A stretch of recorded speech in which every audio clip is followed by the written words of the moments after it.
Bonjour à tous et bienvenue, c'est le Carlactu numéro 22, votre rendez-vous live au cœur du territoire. Au sommaire, la une du jour avec l'univers artistique de 11 l'atelier.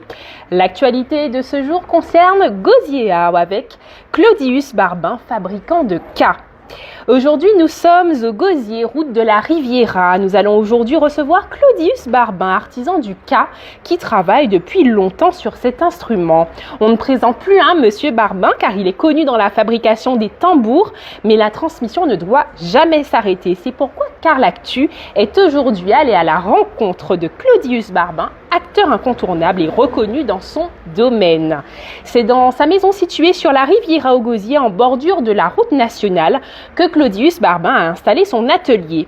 Sans plus attendre, nous allons recevoir justement Monsieur Claudius Barbin. On y va. Bonjour Monsieur Barbin. Bonjour à vous. Je m'installe à côté de vous afin qu'on puisse démarrer notre interview. Monsieur Barbin, pouvez-vous nous parler de Gosiéa? Depuis quand existe votre structure? Alors, il n'y a pas longtemps, il y a le 1er mai dernier, a fait que Gosiéa a 25 ans. 25 ans. Ah, wow. Je pense. D'accord.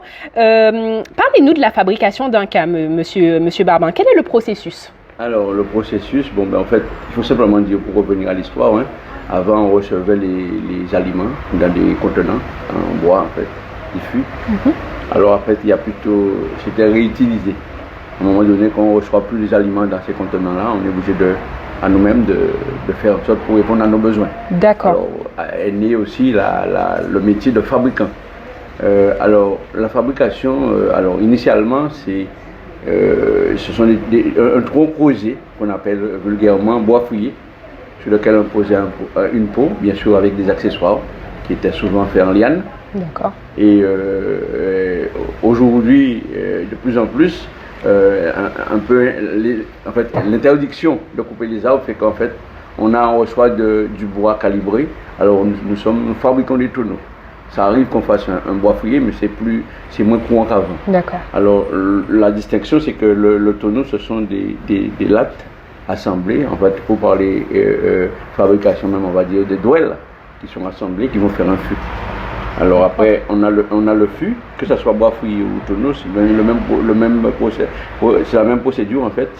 C'est un fût, en tonneau ou en bois fouillé, poser dessus une peau, bien sûr avec les cerceaux, les anneaux de la peau et les anneaux du zoban. D'accord, tout simplement. Est-ce que vous avez déjà eu à faire un instrument de ce type justement pour un maître K de grande renommée?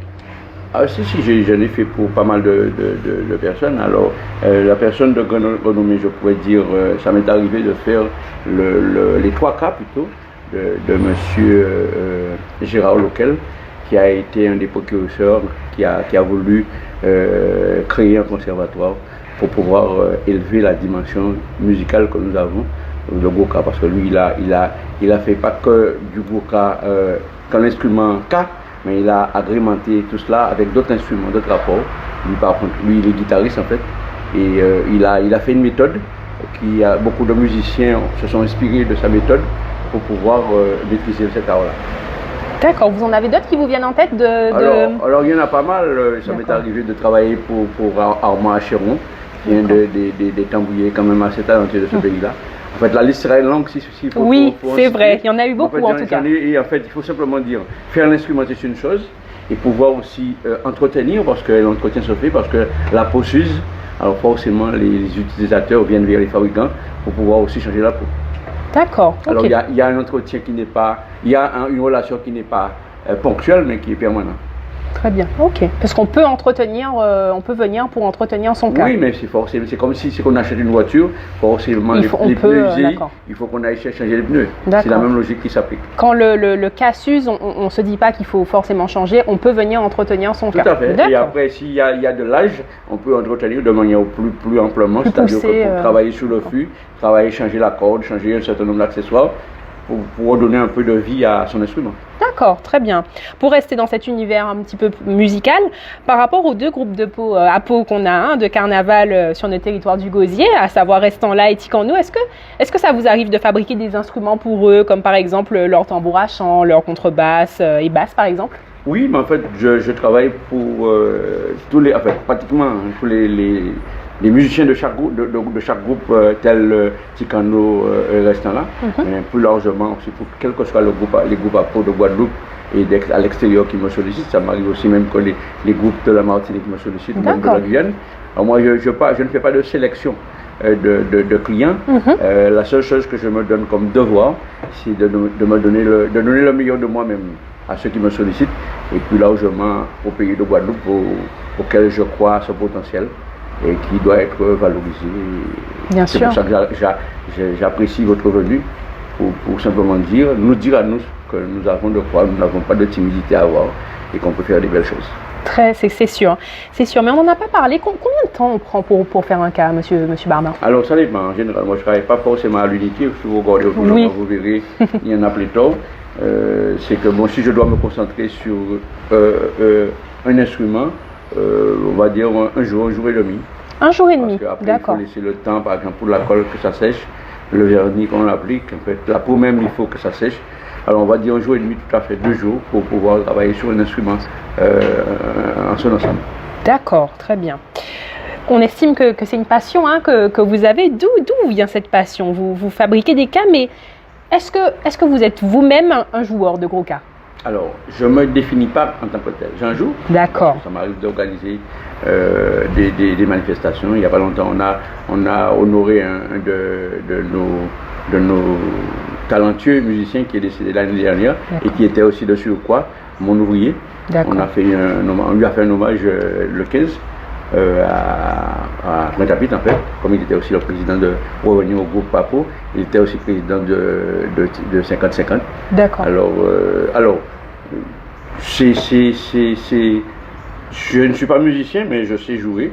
Et je ne me définis pas comme musicien, mais je sais jouer. Vous savez, vous maîtrisez et ça arrive aussi que j'organise ici des manifestations pour pouvoir mettre des publics en correspondance. Alors, d'où me vient cette passion? Je dirais, pour faire synthétique, c'est que c'est l'amour de mon pays. L'amour de mon pays qui a fait que j'ai voulu valoriser, parce qu'il faut simplement que je dise qu'avant d'arriver au cas, j'ai travaillé aussi la calebasse. Si vous regardez autour de moi, vous verrez des calebassiers plantés, parce que je pense que on doit pouvoir valoriser son environnement immédiat.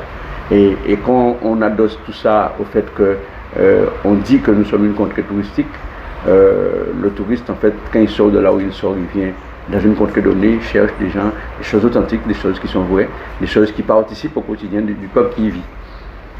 Merci pour cette réponse, monsieur Barbin. Comment on doit faire si on souhaite avoir un tambour aujourd'hui avec vous?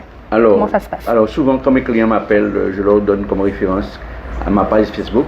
D'accord. À ma page Facebook, j'ai 6 modèles, à la page d'accueil plutôt, j'ai 6 modèles que je propose. Et ces 6 modèles, je me permets de dire. Alors j'ai 6 modèles, il y a le premier, le plus gros que je présente, qui s'appelle Maparessé, le deuxième qui s'appelle Makazo, le troisième qui s'appelle Grand-Ma, c'est Grand-Ma, Tima, et le dernier qui s'appelle Fompi. Alors, quelles sont les caractéristiques? Alors Grand-Ma, pourquoi les Ma, le nom Ma? Alors quand on entend Ma, on entend, je suppose que vous comprenez ce que je veux dire. Bien sûr, oui. Alors on parle de mar, les mares, mais comme ça on parle créole, mar. Alors les mares étant, une mare étant un contenant, le fût est un contenant. Donc c'est le rapport. J'ai voulu faire cet amalgame-là, mais plus largement parce que ces mares-là aussi ont bercé mon enfance. D'accord. Alors, et moi je pense qu'il faut toujours rester attaché à sa base. Il ne faut jamais considérer qu'aujourd'hui est meilleur qu'hier, parce que c'est hier qui a fait aujourd'hui. C'est vrai. C'est un peu ça qui fait que, et je pense que les clients, en allant sur ma page d'accueil, ils peuvent ils peuvent faire leur choix et après en même temps trouver des coordonnées pour prendre contact avec moi. Donc les caractéristiques de ces différents instruments, donc c'est quoi exactement? C'est la taille? Comment ça se définit? Il y a la taille, alors c'est toujours en fonction de qu'est-ce qu'on veut en faire. D'accord. Alors par exemple, si quelqu'un me dit qu'il veut un instrument pour pouvoir jouer, il sait déjà jouer ou veut apprendre à jouer, on part sur quelque chose de normalisé, de standard, qui s'appelle, le nom c'est Makazo. Alors quelqu'un qui peut être de grande taille, vous voyez l'instrument qui est devant moi, c'est celle-là que je parlais, la plus grande des tailles que je propose. Je propose cette taille-là à quelqu'un qui est de plus grande taille, quand il veut se mettre la califourchon assis sur un instrument, pour qu'il soit à l'aise pour pouvoir jouer. D'accord. Après, si on parle sur le FONPI, alors le FONPI, c'est en fait c'est Lens qui est pas loin comment le dispensaire de Gosier. Ok. Et en fait, c'est simplement le seul instrument qui n'a pas de nom de marque, en fait. D'accord. Alors le FONPI, par exemple, va correspondre à quelqu'un qui veut avoir un objet symbolique pour offrir à quelqu'un qui a vécu en Guadeloupe, ou pour offrir offrir quelque chose à quelqu'un de manière symbolique. Mais ça ne va pas correspondre à l'instrument pour pouvoir jouer. Parce que sur l'instrument normalisé, il faut pouvoir distinguer les 3 sonorités, aiguë, médium et grave. D'accord.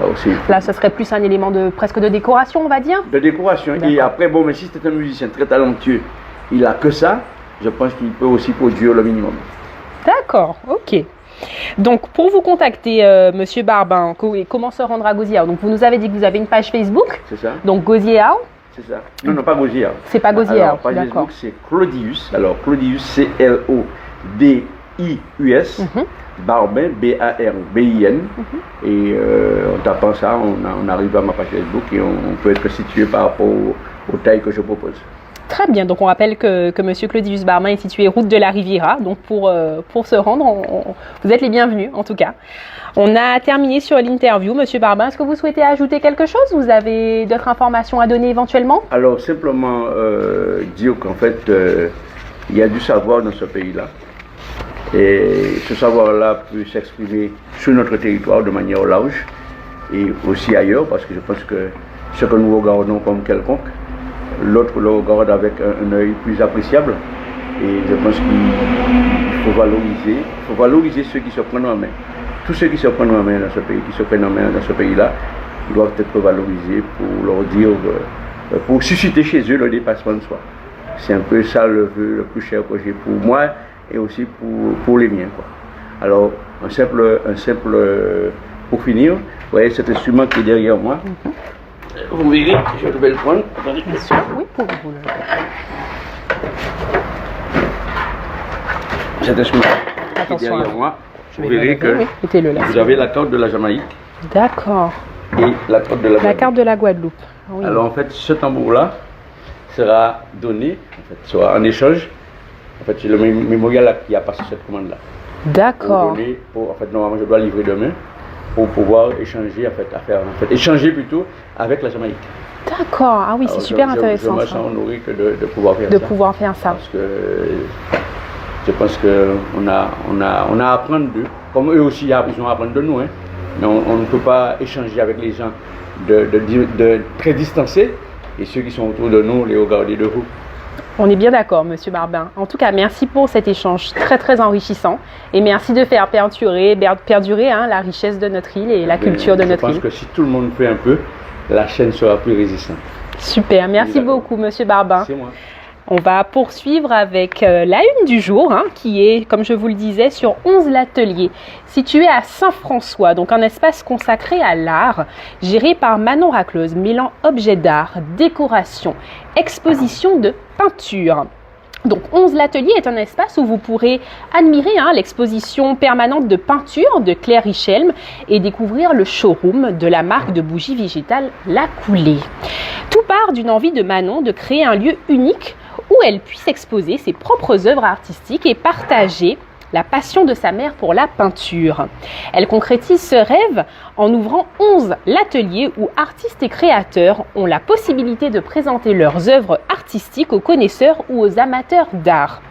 Si vous souhaitez explorer vos talents, l'artiste Claire Richelme propose des ateliers de dessin et de peinture à destination des adultes.